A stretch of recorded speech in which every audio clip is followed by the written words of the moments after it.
弟兄姊妹平安，今天是2025年7月29号。今天的经文是诗篇55篇16节到23节，以斯帖记第6章第1节到第7章的第6节，罗马书第9章30节到第10章的第4节。今天要跟大家分享的主题是因信得救。就实际状况来看，以斯帖皇后时期的以色列人似乎是没有盼望，因为整个情势对他们是非常不利的。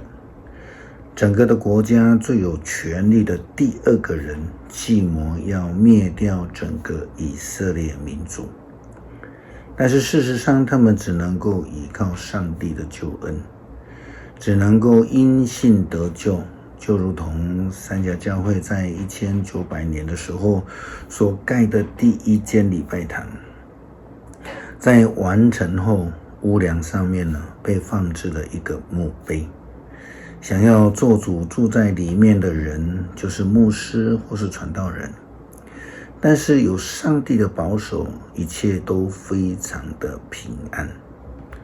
如同以斯帖记第6章第1节到第7章第6节经文的记载，当天晚上王睡不着觉，就命令人把官方的实录带来念给他听。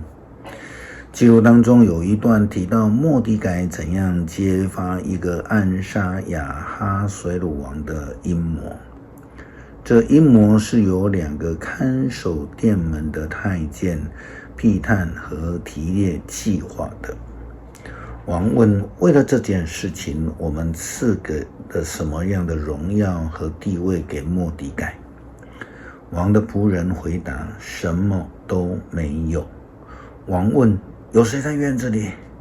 这时哈曼刚好走进王宫的院子，要来请求王把末底改吊在已经预备好的绞刑架上。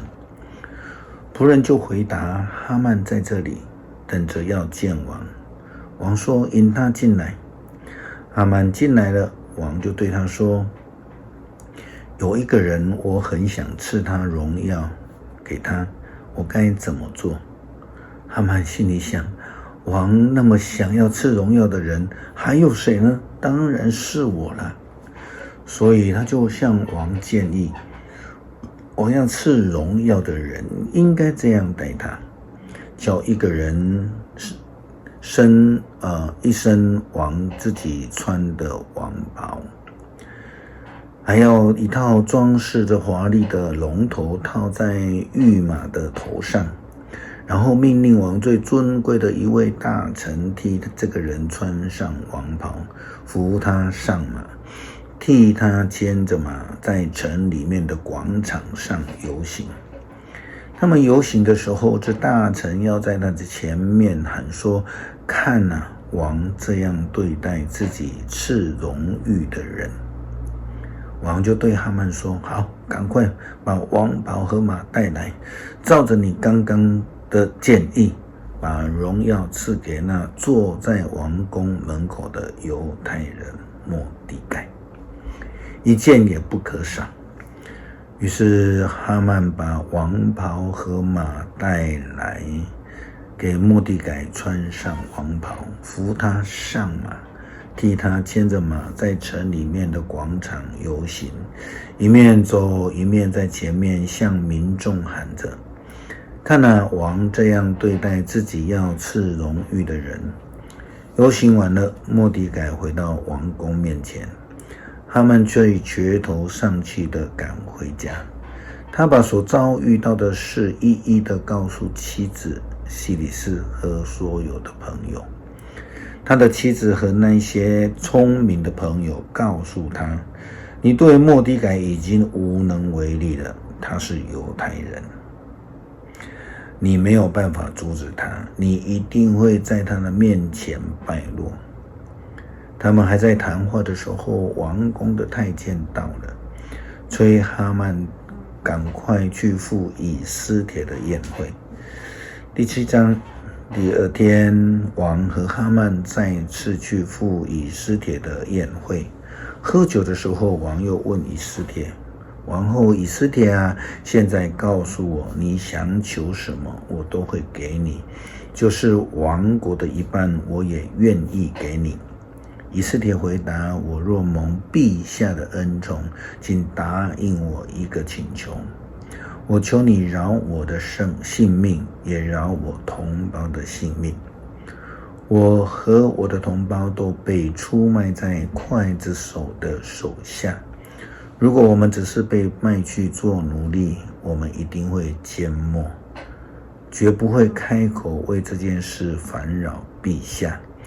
可是我们要被灭绝，要遭灭种之灾了。所以呢，基督徒啊，我们只能够追求跟上帝有合宜的关系，才能够领受上帝的救恩。也正如同耶稣基督告诉那些被他医治赶鬼的人所说的：你们因信得救了。保罗在罗马书第9章30节，还有到第10章的第4节，保罗这样说道：那么我们该怎么说呢？